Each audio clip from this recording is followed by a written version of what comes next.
Shipwrecked, Chapter 9, The Lost Village. Hopefully you're all having a great day.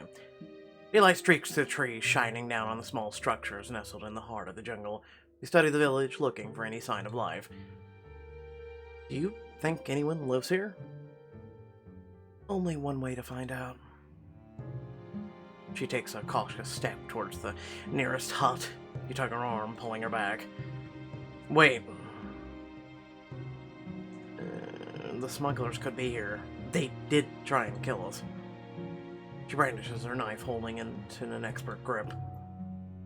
If they are here, I'll be ready. Just remember those moves I taught you. You both quietly make your way further into the village, alert to every sound and movement. Together you approach the closest home and peer into the grimy window. Looks like it's been abandoned for years. It might be empty now, but this was definitely occupied at one point. Let's check the rest of the village to be safe. If there is someone here, they might know a way off this damn island. You search hut after hut, but find each one empty. The more you see, the more you realize how old the village is, and with some areas completely overgrown and falling apart. Well, it was a long shot that we'd find people here. It must be from about before the island was abandoned. The people here couldn't get supplies with so many ships wrecking on approach. How long ago do you think these were built? She runs her hand along the rotting wood, moving some of the thick vines out of the way. Not sure, at least a few decades. I've seen some buildings like this on the older part of the island I grew up on. Fascinating. I wonder what else is on this island. In all my time studying the satellite imagery of Moku, I never saw any villages. Maybe we'll run into more villages, or people living on the island. Like the smugglers? I was thinking more like islanders thriving despite the harsh environment. Ever the optimist. As you venture inside the abandoned hut, you catch a ray of sunshine glinting off metal beneath the thicket of vines. What's that? You pull on the object, trying to detangle it from its prison of greenery, when it suddenly gives, sending you stumbling back. Whoa. You fall into her arms, victoriously clutching your prize. Watch it, Doc. Her strong arms envelop you. She helps you regain your balance. Your gaze holds hers for a long, lingering moment. Thanks. Wow. Your bonds say I thought that was just human decency. It's nothing. I hope that was worth it. She notes a long object in your hands. Oh, it's a shovel! Oh boy! I bet this would make quick work for future fire pits. I bet you could also take out a smuggler or two with it. Ask her for a few pointers. A shovel's pretty different than a sparring with a knife. Maybe you can show me a few things? Sure, if that's what you want. Her muscular arms encircle yours. You feel the steady rise and fall of her chest as she guides you through motions. Hit with the edge, less surface area, greater impact. You move together as one, whacking an invisible enemy in front of you. Just like that. Seem like you've used a shovel as your weapon of choice before. Not exactly, but a club that uses the same basic skills. You practice for a bit longer, feeling secure with the weight of the shovel in your hands. Maybe you should go in this teaching thing full time. You're pretty good at it. What if it's just because of the student? Her eyes meet yours, hungry with desire. You feel the bond between the two of you, tugging you closer together. But before you can act on impulse, she steps away, shaking her head. We can't let our guard down. Not with smugglers searching for us. We should split up and see if there's anything useful around here. Your gaze flits back to her enticing lips for a moment. Before you reluctantly nod, she heads towards the huts on the far side of the village, while you take the near ones. You search through the disheveled houses nearby. When you enter one of the ruins, you discover scraps of discarded clothing and fabric. Oh, this must have been a tailor shop or something. Beneath some of the dirty, moth-eaten clothes, you discover a dusky box with a few hidden, well-preserved pieces inside. These don't look like they've aged a day. Maybe I could surprise her and she wouldn't be able to keep her eyes off me. Oh, for the love of... So let me get this. This man can't know how to tie a knot, right? He don't know how.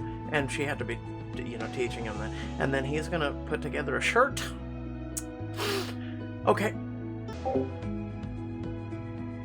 You slip out of your clothes and slide into the woven shorts and blue patterned shirt. A light breeze blows through the hut, skimming across your bare chest.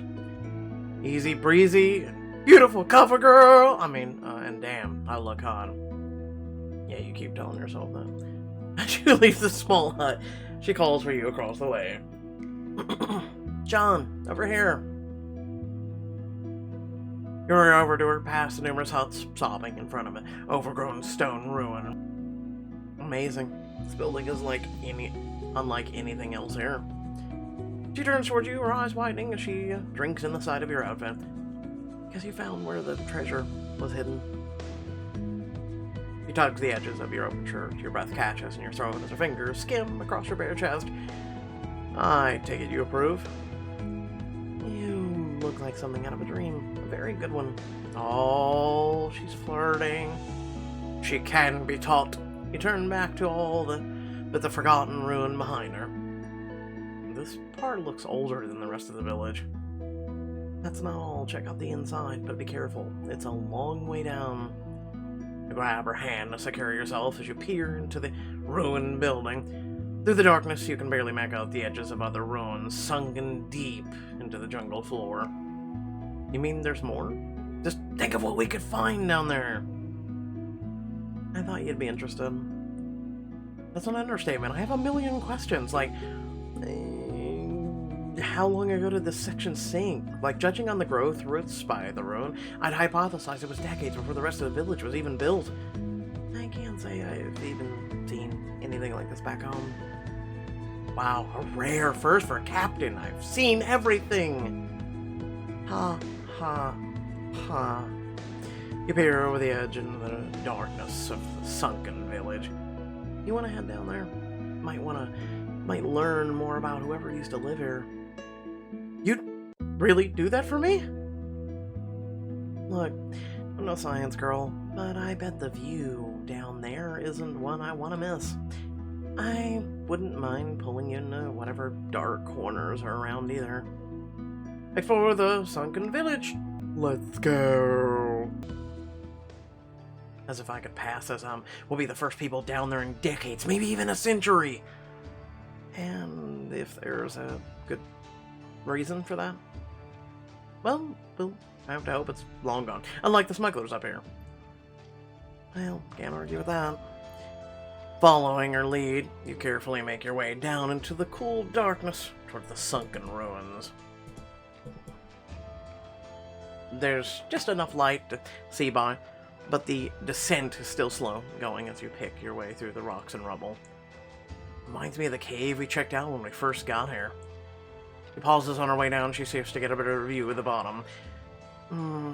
This would be a perfect place for a panther to hide. Except panthers are ambush predators. They're not likely to attack if they think they've been seen. How reassuring. But it is the perfect place for fungi and leeches to grow. Just be careful you don't slip on any. Please, I think I can take on a tiny mushroom. Watch out! That's a patch of Primordium robustium. But, as her foot comes down on the pale green leash, she slips and tumbles past you. Ah! Well, apparently we don't save her. She saves us, but you know. She catches the ledge of the small outcropping you stand on. You watch her fingers start to slip. I should grab a long root, her. Grab on to her hanging hand and pull her up to the same landing as you. You okay? You're chest to chest, your hands braced on her muscular shoulders and her hands on your hips. Her breaths come heavy as you survey her face. Yeah, can't believe a plant got me. Oh, I'm a dude told you so. Don't finish that, I know, you were right. Are you proud of me? For once, I wasn't the clumsy one. Looks like you're rubbing off on me. Ooh. The two of you are more vigilant as you descend deeper towards the source of light at the other end. Soon, the sound of running water fills the cavernous space. You let out a gasp at the sight around you as you emerge from the dark.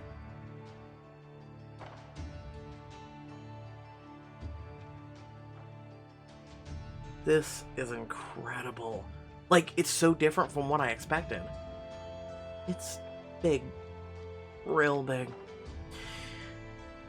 Listen, I'm not doing the pun. You know what I was gonna do there. A waterfall dominates one section of the sunken village.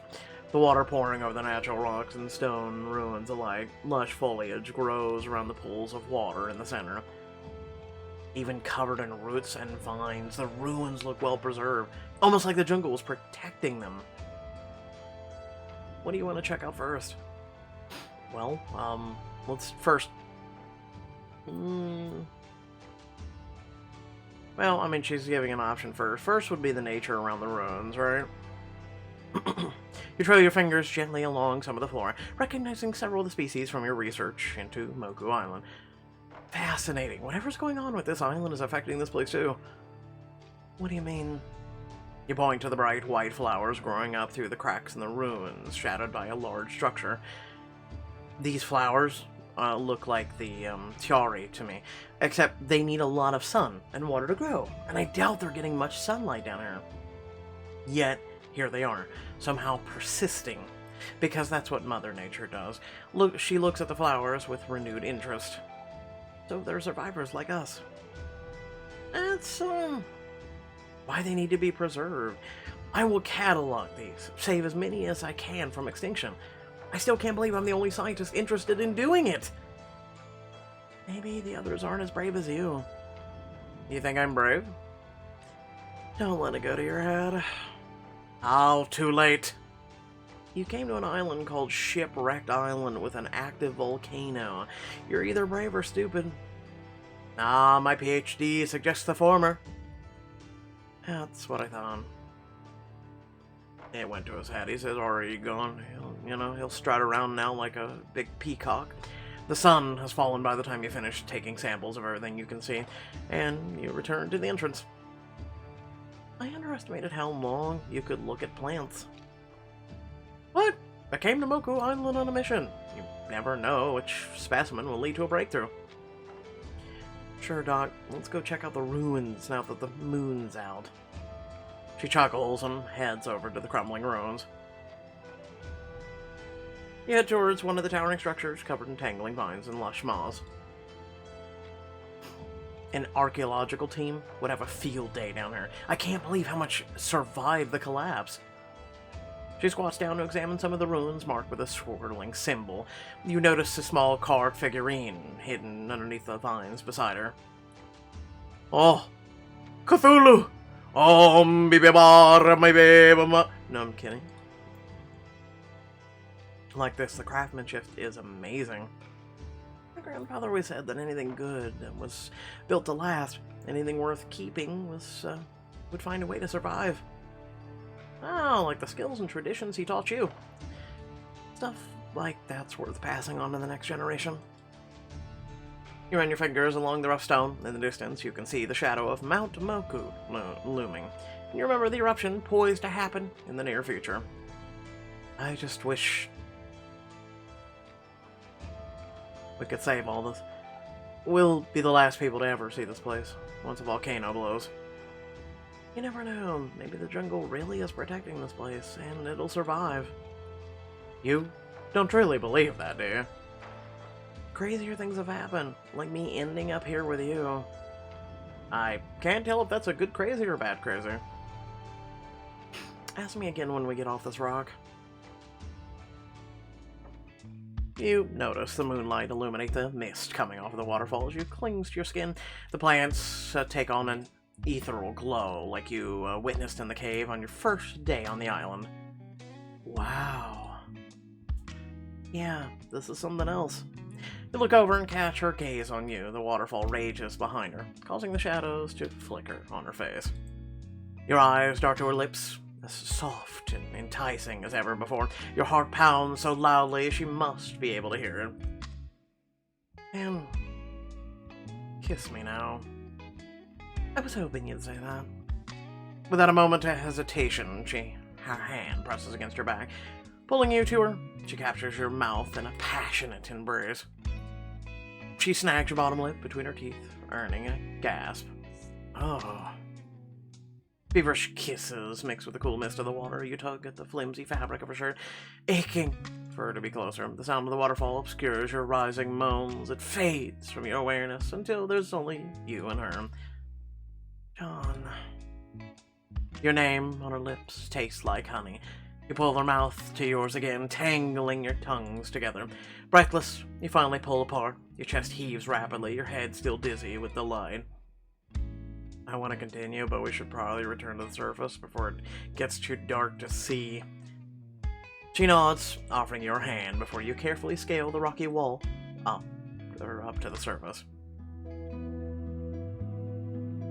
Later, pinpricks of stars litter the sky above you as you and Anne search through the remains of the last houses in the village. It's so pretty. Thick layers of dust coat the leather-bound books, torn stripes of curtains buried underneath the rubble. It'll take years to pour over everything here. You trail your hand over the smooth edges of hard, carved table, feeling the sturdy wood beneath your fingertips. The motion causes the furniture to shift and resettle, revealing something hidden underneath. You carefully pull it free. What's this? That looks like a clock and a record player. And look! Is that a radio? Yeah, do you think we can use this to call for help? She examines the knobs and dials on the record player. It'll take some tinkering, but I think so. This could be our ticket out of here. When we get back to camp, I can use my pocket knife to open it up and take a look. You can't help but do a small happy dance at the news. You feel a heavy burden lifted off of your shoulders. This almost is too good to be true. I can't believe it was just lying here. I thought this was a lucky find. Grinning, she reaches into her back pocket and pulls out a glass bottle. I found some booze. Oh, you know, we could turn that into a Molotov cocktail. Or we could drink some. Hold on. Do you really want to kill the smugglers? No. I was just suggesting we could scare the smugglers off. Something tells me they wouldn't dare go near our camp again. No murder or, like, scare tactics. I wouldn't kill anyone intentionally. But you'll leave the door open for accidental deaths. You are really trying to nitpick my idea of throwing a Molotov cocktail near them and scaring them, but you know. Hey, now I'm thinking practical. The only thing I've ever blown up was a science fair volcano. That sounds more like you, Doc. You roll your eyes, ignoring her. Put your pyro fantasies on hold tonight. We're gonna forget everything and enjoy one of these bottles. Following her lead, you walk over to a mostly intact building and sit down with your back against the stone wall. She drags a broken crate over, showing you the green and blue bottles inside. She pops a cork of one and lifts it towards the sky, scanning off this godforsaken island. She tips her head back, taking a giant swig, and then offers the bottle to you. You're just gonna drink some, like, okay, alright, just calls for a toast. You face some crazy odds, getting stranded on this island together. That's one way to put it. Yeah, but despite it all, I wouldn't want to be stuck on Moku with any other stubborn, headstrong captain. Is that supposed to be a toast or a roast? You laugh as you raise the bottle. Cheers to us. Your gaze flickers to hers, unwavering as you speak. Whatever the future holds, I'm glad you're by my side. Me too. We've been to hell and back together. Well, back remains to be seen, but we're one step closer. Bottoms up. You swallow the sweet, dark liquid, letting the fruity aftertaste linger on your tongue. What is this? It's delicious. Some kind of bootleg rum, or moonshine maybe? Whatever it is, it aged well. As you hand the bottle back to her, her fingers wrap around yours. Her eyes hold your gaze for a lingering moment.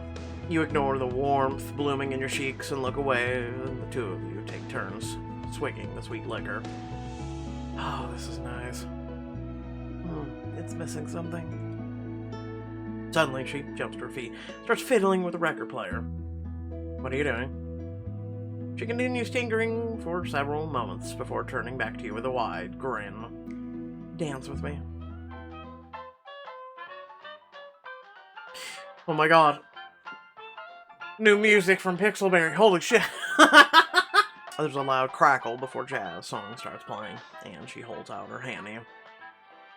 Maybe it's the alcohol, the thought of being rescued, or just she seems looser, lighter, and more open than you've ever seen her. You want to dance to this? Yeah, I do. With you. If you don't know the steps, I could teach you. You look at her outstretched hand, wide grin across her face, and consider.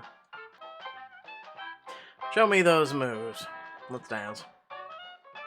Happiness radiates from her. She pulls you to your feet. She takes your hand in hers and twirls you around and tugs you to her chest. Follow my lead. She sweeps you in, dancing you around the village in a big, elegant circle. This is a box step. Mirror me. She goes slow for you to follow along. Facing you, she steps forward. You step back. She crosses over to left. With my right foot. Mirror her moves, crossing your right foot over your left. Nicely done. It's basic mimicry. Also, I might know the box step. She steps back and guides you towards her. It doesn't take long before you pick up the pace in perfect rhythm. Where did you learn how to dance swing? My mom liked to dance old stuff like this. I picked up on it some over the years. I think it's fair to say you did more than just pick up on it. The tempo increases, as does her speed with it. You try to keep up. With one hand on your lower back, she begins rocking you back and forth, dipping you down slightly as she does. Oh. Using your arm to steady yourself, you glance down at her feet, modeling your steps after hers. I'm surprised. You're such a good dancer, given all your complaints when I've tried to dance. I assumed you didn't know how. Well, I do. I also know there's a time and a place for it. And I guess now is that time? Depends on. She rock steps back and spins you out. You return to her hold, her hand pressed tight against your back. If it's impressing you. The two of you bounce to the beat. A lighthearted smile remains fixed across her face. I like this side of you. You should let loose more often. Why? Because I'm more honest when I drink? Well, you smile more, too. A genuine grin appears across her face, just as the record crackles to life again. The music shifts to a new song. This one is much slower, smoother than the last. Well, let's see if your moves transition. Everyone knows the steps to something like this. In that case, it's my turn to take the lead. That is, if you're good at following. I could give you a shot, this once. I'll try not to boss you around too much. You rest one hand on her waist, and take the other in your own, pressing her flush against your body. Your thighs brush hers as you sway in a gentle motion, her eyes never leaving yours. You eliminate any space between you, tucking your elbow in so you can rest your cheek against the top of her head. You continue to sway, safe and warm in each other's arms as you dance through the streets of a village lost in time. Sometime later, you and Anne lean against one of the houses. Your head spins slightly tipsy from the drink. She tilts back. The last swig of the bottle tosses it aside by the crate of unopened bottles. That's the last of that. No! What are we gonna do now? Look up. She falls on her back, looking up at the cobalt sky. You join her, admiring the stars stretching as far as the eye can see. That is beautiful.